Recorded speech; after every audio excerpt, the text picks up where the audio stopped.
Hi hello friends, welcome back to Aadya colourful. ನಾನು Suma. Friends, ಇವತ್ತಿನ ವಿಡಿಯೋದಲ್ಲಿ ನಾನು ಎಗ್ ರೆಸಿಪಿನ ನಿಮ್ಮ ಜೊತೆ ಶೇರ್ ಮಾಡ್ತಾ ಇದ್ದೀನಿ. ಸೊ ಎಗ್ ಪೆಪ್ಪರ್ ಫ್ರೈನಲ್ಲಿ ತುಂಬ ವೆರೈಟೀಸ್ ಇದೆ. ಸೊ ಇವತ್ತಿನ ವಿಡಿಯೋದಲ್ಲಿ ನಾನು ತಿಳಿಸ್ಕೊಡ್ತಿರೋ ಈ ಪೆಪ್ಪರ್ ಫ್ರೈ ತುಂಬ ಟೇಸ್ಟಿಯಾಗಿರುತ್ತೆ, ಹಾಗೆ ತುಂಬ ಈಸಿಯಾಗಿ ಮಾಡ್ಕೊಳ್ಳುವಂತಹ ಒಂದು ರೆಸಿಪಿ. ಫ್ರೆಂಡ್ಸ್, ನೀವು ಯಾರಾದರೂ ಫಸ್ಟ್ ಟೈಮ್ ನನ್ನ ಚಾನಲ್ಗೆ ವಿಸಿಟ್ ಮಾಡಿದರೆ ಪ್ಲೀಸ್ ನನ್ನ ಚಾನಲ್ನ ಸಬ್ಸ್ಕ್ರೈಬ್ ಮಾಡಿ ಫ್ರೆಂಡ್ಸ್.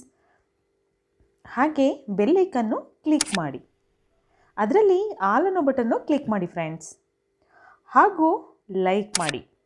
ಹಾಗೆ ನಿಮ್ಮ ವಾಟ್ಸಪ್ ಗ್ರೂಪಲ್ಲಿ ಹಾಗೂ ಫೇಸ್ಬುಕ್ಕಲ್ಲಿ ಆದಷ್ಟು ನನ್ನ ವಿಡಿಯೋನ ಶೇರ್ ಮಾಡಿ. ಆಗ ನನ್ನ ಎಲ್ಲ ವಿಡಿಯೋಗಳ ನೋಟಿಫಿಕೇಷನ್ ನಿಮಗೆ ತಕ್ಷಣಕ್ಕೆ ಬರುತ್ತೆ. ಫ್ರೆಂಡ್ಸ್, ಇದು ಒಂದು ನೀವು ಸ್ನ್ಯಾಕ್ಸಿಗೆ ಅಥವಾ ಡಿನ್ನರಿಗೆ ಅಥವಾ ಸೈಡ್ ಡಿಶ್ ಆಗಿ ಕೂಡ ನೀವು ಮಾಡ್ಕೋಬೋದು, ತುಂಬ ಚೆನ್ನಾಗಿರುತ್ತೆ. ಸೊ ಎಗ್ ಪೆಪ್ಪರ್ ಫ್ರೈ ಮಾಡೋದಕ್ಕೆ ಏನೇನು ಇಂಗ್ರೀಡಿಯೆಂಟ್ಸ್ ಬೇಕು ಅಂತ ನೋಡೋಣ. ಮೊದಲನೇದಾಗಿ ಇಲ್ಲಿ ನಾನು ಕೊತ್ತಂಬರಿ ಸೊಪ್ಪನ್ನ ತೊಗೊಂಡಿದ್ದೀನಿ, ಹಾಗೆ ಪುದೀನ ನಾನು ಸ್ವಲ್ಪ ತೊಗೊಂಡಿದ್ದೀನಿ, ಹಾಗೆ ಕೊತ್ತಂಬರಿ ಸ್ವಲ್ಪ ಜಾಸ್ತಿ ತೊಗೊಂಡಿದ್ದೀನಿ. ಮತ್ತು ಇಲ್ಲಿ ನಾನು ಬೇಯಿಸಿರೋಂತಹ ಮೊಟ್ಟೆನ ತೊಗೊಂಡಿದ್ದೀನಿ. ಸೊ ನಿಮಗೆ ಎಷ್ಟು ಬೇಕೋ ಅಷ್ಟು ಮೊಟ್ಟೆನ ನೀವು ಯೂಸ್ ಮಾಡ್ಬೋದು. ಓಕೆ, ನಾನು ಬೇಯಿಸಿ ಅದನ್ನು ಕಟ್ ಮಾಡಿ 2 ಪೀಸ್ ಮಾಡಿ ಇಟ್ಕೊಂಡಿದ್ದೀನಿ. ಹಾಗೆ ಆಯಿಲ್ ಬೇಕಾಗುತ್ತೆ, ಒಂದು 6 to 7 ಟೇಬಲ್ ಸ್ಪೂನ್ ಆಗೋಷ್ಟು. ಹಾಗೆ ಶುಂಠಿ ಬೆಳ್ಳುಳ್ಳಿ ಪೇಸ್ಟ್ 1 ಸ್ಪೂನು, ಮತ್ತು ಗರಂ ಮಸಾಲ 1 ಚಿಟಿಕೆಯಷ್ಟು, ಹಾಗೆ ರುಚಿಗೆ ತಕ್ಕಷ್ಟು ಉಪ್ಪು ಮತ್ತು ಪೆಪ್ಪರ್ ಪೌಡರ್ 1 ಸ್ಪೂನ್ ತೊಗೊಂಡಿದ್ದೀನಿ. ಹಾಗೆ ಅಚ್ಕಾರದ ಪುಡಿ 1 ಸ್ಪೂನ್ ಆಗೋಷ್ಟು. ಇಷ್ಟು ಇಂಗ್ರೀಡಿಯೆಂಟ್ಸ್ ಇದ್ದರೆ ನಾವು ಸಿಂಪಲ್ಲಾಗಿ ಮೊಟ್ಟೆ ಪೆಪ್ಪರ್ ಫ್ರೈನ ಮನೆಯಲ್ಲೇ ಮಾಡ್ಕೋಬಹುದು. ತುಂಬ ಸ್ಪೈಸಿಯಾಗಿರುತ್ತೆ, ಹಾಗೆ ತುಂಬ ಈಸಿಯಾಗಿ ಮಾಡ್ಕೊಳ್ಳೋವಂತಹ ರೆಸಿಪಿ. ಆದಷ್ಟು ನನ್ನ ಚಾನಲಲ್ಲಿ ನಾನು ಈಸಿಯಾಗಿ ಮತ್ತು ತುಂಬ ಸಿಂಪಲ್ಲಾಗಿ ಮಾಡುವಂತಹ ರೆಸಿಪಿನ ನಾನು ನಿಮ್ಮ ಜೊತೆ ಶೇರ್ ಮಾಡ್ತಿದ್ದೀನಿ. ಖಂಡಿತವಾಗ್ಲೂ ನೀವು ಯಾರಾದರೂ ಫಸ್ಟ್ ಟೈಮ್ ನನ್ನ ಚಾನಲಲ್ಲಿ ನೋಡ್ತಾ ಇದ್ದರೆ ಪ್ಲೀಸ್ ನನ್ನ ಚಾನಲ್ನ ಸಬ್ಸ್ಕ್ರೈಬ್ ಮಾಡಿ. ಈಗ ನೋಡಿ, ಮಿಕ್ಸಿ ಜಾರ್ಗೆ ನಾನು ಕೊತ್ತಂಬರಿ ಸೊಪ್ಪು ಮತ್ತು ಪುದೀನ ಹಾಗೆ ಶುಂಠಿ ಬೆಳ್ಳುಳ್ಳಿ ಪೇಸ್ಟನ್ನ ಹಾಕಿ ನೋಡಿ ಕ್ರೀಮಿಯಾಗಿ ನಾನು ರುಬ್ಕೊಂಡ್ಬಂದಿದ್ದೀನಿ. ಸೊ ನೋಡ್ತಾ ಇರ್ಬೋದು ನೀವು. ಇವಾಗ ಒಂದು ಪ್ಯಾನ್ ಇಟ್ಟಿದ್ದೀನಿ. ಸೊ ಈ ಪ್ಯಾನಿಗೆ ಈಗ ನಾನು ಆಯಿಲ್ನ ಹಾಕೋತಾ ಇದ್ದೀನಿ. ಅಡುಗೆ ಆಯಿಲ್ ನೀವು ಯಾವುದನ್ನು ಯೂಸ್ ಮಾಡ್ತೀರೋ ಅದನ್ನೇ ಯೂಸ್ ಮಾಡಿ, ಪ್ರಾಬ್ಲಮ್ ಇಲ್ಲ. ನಾವು ಯಾವಾಗಲೂ ಯೂಸ್ ಮಾಡೋದು ಗೋಲ್ಡ್ ವಿನ್ನರ್ ಆಯಿಲ್. ಸೊ ಇವಾಗ ನೋಡಿ, ನಾನು ಒಂದು ಅರ್ಧ ಸ್ಪೂನ್ ಆಗೋಷ್ಟು ಅಚ್ಕಾರದ ಪುಡಿನ ಹಾಕ್ಕೊಂಡಿದ್ದೀನಿ. ಹಾಗೆ ಸ್ವಲ್ಪ ಪೆಪ್ಪರ್ ಪೌಡರ್, ಹಾಗೆ 1 ಚಿಟಿಕೆಯಷ್ಟು ನಾನು ಗರಂ ಮಸಾಲನ ಕೂಡ ಹಾಕ್ಕೊಂಡಿದ್ದೀನಿ.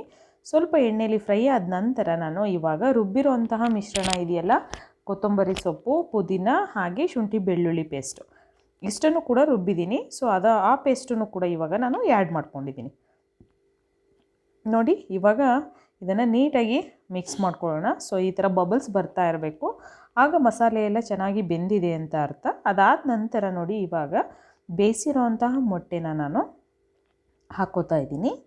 ಸೊ ನೋಡಿ, ಈ ಥರ ಹಾಕಿ ಅದ್ರ ಮೇಲೆ ಸ್ವಲ್ಪ ಮಸಾಲೆನ ಉದುರಿಸಿದ್ರೆ ತುಂಬ ಟೇಸ್ಟಿಯಾಗಿರುತ್ತೆ. ಸೊ ಮಸಾಲೆ ಎಲ್ಲ ತುಂಬ ಚೆನ್ನಾಗಿ ಇಟ್ಕೋಬೇಕು ಅಂತಂದರೆ ಅದ್ರ ಮೇಲೆ ಒಂದು ಸ್ವಲ್ಪ ಅಚ್ಕಾರದ ಪುಡಿ ನಾನು ನೋಡಿ ಸ್ವಲ್ಪ ಉದುರಿಸ್ತಾ ಇದ್ದೀನಿ, ಒಂದು ಅರ್ಧ ಸ್ಪೂನ್ ಆಗೋಷ್ಟು. ಅರ್ಧ ಸ್ಪೂನ್ ಫಸ್ಟ್ ಹಾಕಿದ್ವಿ ನಾವು, ಸೊ ಅದಕ್ಕೋಸ್ಕರ ಈಗ ಅರ್ಧ ಸ್ಪೂನನ್ನು ಯೂಸ್ ಮಾಡ್ತಾ ಇದ್ದೀನಿ.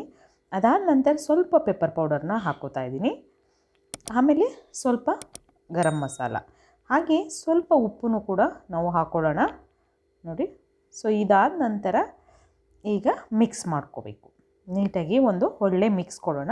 ಸೊ ಒಳ್ಳೆ ಮಿಕ್ಸ್ ಆಗಿ ಇದು ಒಂದು 5 ಮಿನಿಟಲ್ಲಿ ರೆಡಿ ಆಗುವಂತಹದ್ದು ಎಗ್ ಪೆಪ್ಪರ್ ಫ್ರೈ. ನೀವು 5 ನಿಮಿಷದಲ್ಲಿ ನಿಮಗೆ ಬೇಕು ಅಂದಾಗ ಮಾಡ್ಕೋಬೋದು. ರೆಡಿಯಾಗಿದೆ ನೋಡಿ ಎಗ್ ಪೆಪ್ಪರ್ ಫ್ರೈ ಸ್ಪೈಸಿಯಾಗಿ.